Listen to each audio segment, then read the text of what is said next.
ఈ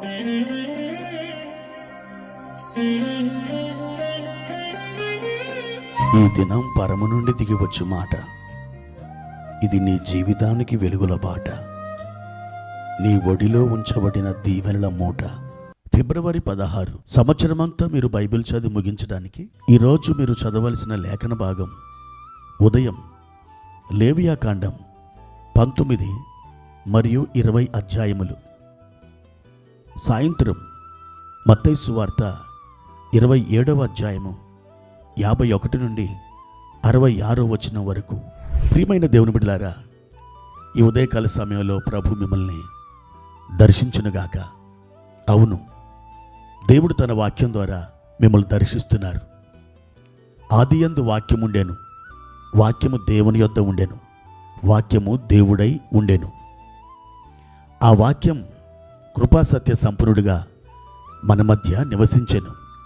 ఎవరా వాక్యం? శరీరాన్ని ధరించుకొని ఈ లోకంలో మన కొరకు తన ప్రాణాన్ని అర్పించడానికి దిగివచ్చిన నజరేయుడైన యేసే ఆ వాక్యం. ఇప్పుడు ఆయన వాక్య రూపిగా ఉన్నాడు, మీ దగ్గరికి వస్తున్నాడు. ఎలా? ఈ వాక్యము ద్వారా. ఈ మాటలు నీ హృదయంలోకి వెలుచున్నప్పుడు యేసయ్య నీ హృదయంలోకి వస్తున్నాడని అర్థం. నా ప్రియమైన దేవుని బిడ్డ, ఈరోజు ఒక అద్భుతమైన మాట ప్రభువారు నీకు చెప్పాలని ఆశిస్తున్నాడు. గలతీయులకు రాసిన పత్రిక 6వ అధ్యాయము 7వ వచనం చదువుకుందాం. మోసపోకుడి, దేవుడు వెక్కిరింపబడడు. మోసపోకుడి, దేవుడు వెక్కిరింపబడడు. మనుషుడు ఏమి విత్తునో ఆ పంటనే కోయును. ఆ మాట మీరు గమనించారా? మనుష్యుడు ఏమి విత్తునో ఆ పంటనే కోయును. మంచి విత్తనాలు కానీ అవి చెడ్డ విత్తనాలే కానీ అతడు ఏమి విత్తుతాడో అదే పంటను ఆయన కోస్తాడు. ప్రియమైన దేవుని బిడ్డలారా, మనం మేలు అనే విత్తనాలు విత్తితే దానికి ప్రతిఫలంగా మేలు అనే పంట కోస్తాం. ప్రార్థన అనే విత్తనాలు విత్తితే మనము దేవుని నుండి అద్భుతమైన జవాబులు అనే పంట కోస్తాం. మనం ఇతరులకి సహకరిస్తే, ఉపకారం చేస్తే మనకు కూడా ప్రత్యుపకారం అనే ఒక పంట మనం కోయడానికి దేవుడు సిద్ధపరుస్తాడు.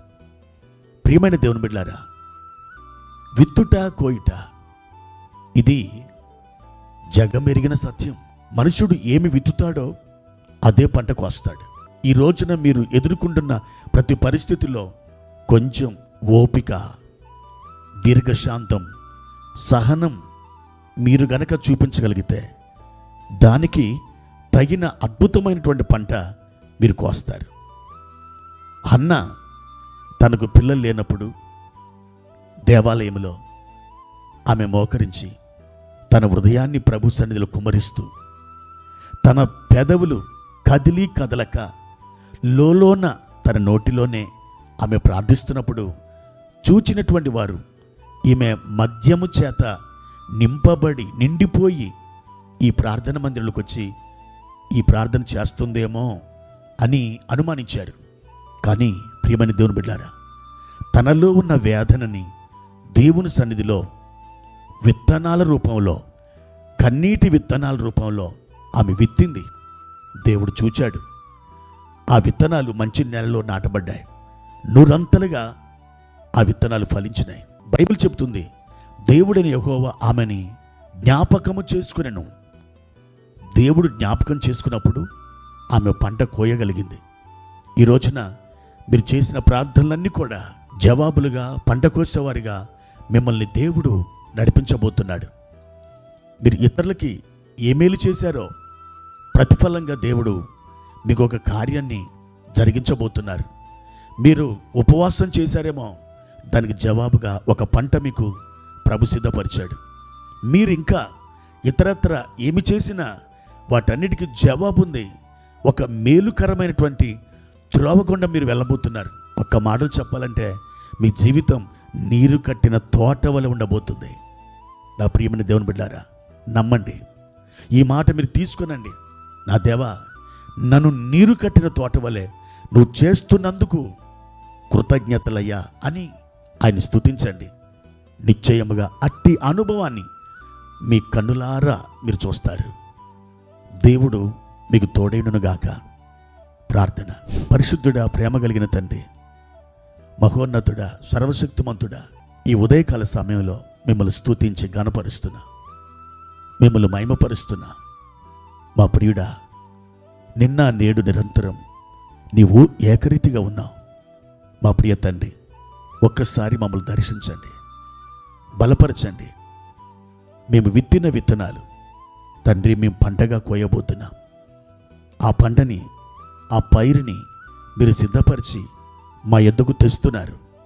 మా దేవా, దేనినైతే మేము విత్తామో దాన్నే మేము కోస్తాం. అది విస్తారంగా, అద్భుతంగా, ఆశీర్వాదమయంగా మేము అనుభవిస్తాం. మా తండ్రి, కృప నుండి అధికమైన కృపలోనికి నడిపించండి. మీ సన్నిధి మాకు తోడుగా ఉంచండి. యేసు నామంలో ఈ ప్రార్థన అడుగుచున్నాము తండ్రి. ఆమేన్.